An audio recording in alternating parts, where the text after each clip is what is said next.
এখন 1 মিনিট।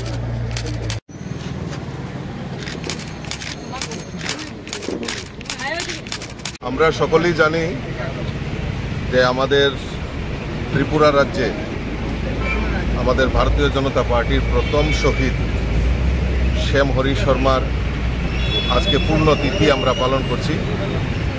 1991 সনে এই 13ই নভেম্বর 6 আগরতলা বিধানসভার একটি উপনির্বাচনে আমাদের এই নেতা, প্রিয় নেতা, উনি প্রতিদ্বন্দ্বিতা করছিলেন এবং সেই সময় অতর্কিতে ওনাকে দুষ্কৃতীদের দ্বারা হামলা করে ঠিক এই স্থানেই লাল বাহাদুর চমনি এলাকায় ওনাকে নৃশংসভাবে হত্যা করা হয় এবং সেই সময় ওনার সঙ্গী ছিলেন আমাদের নেতা স্বর্গীয় ব্রজেশ চক্রবর্তী, আমাদের স্বর্গীয় নেতা রাখাল চক্রবর্তী।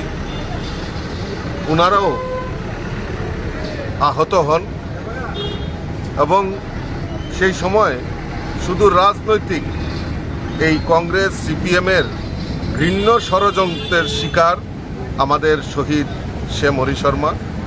কাজেই ওনার এই যে রক্ত আমাদের ব্যর্থ হয়নি, ওনার এই শহীদের কারণেই আজকে ভারতীয় জনতা পার্টি সরকার এই ত্রিপুরা রাজ্যে পরিচালিত হচ্ছে।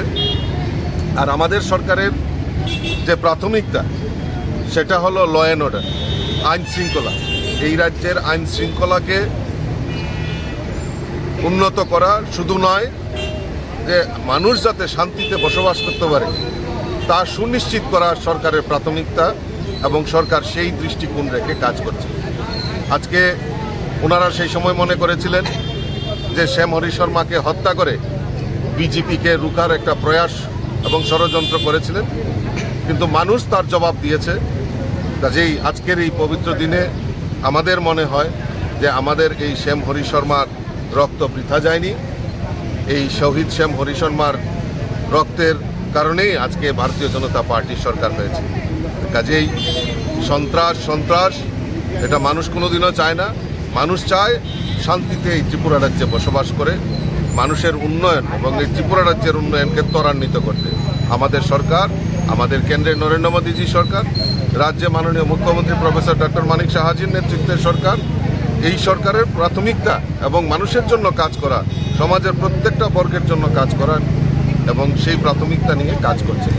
আমি আজকের এই শহীদ শ্যাম হরি শর্মাকে অনেক শ্রদ্ধাঞ্জলি নিবেদন করছি এবং আজকে বিভিন্ন জায়গাতে এই শহীদ শ্যাম হরি শর্মাকে স্মরণ করে আমাদের বিভিন্ন কর্মসূচি গ্রহণ করা হয়েছে।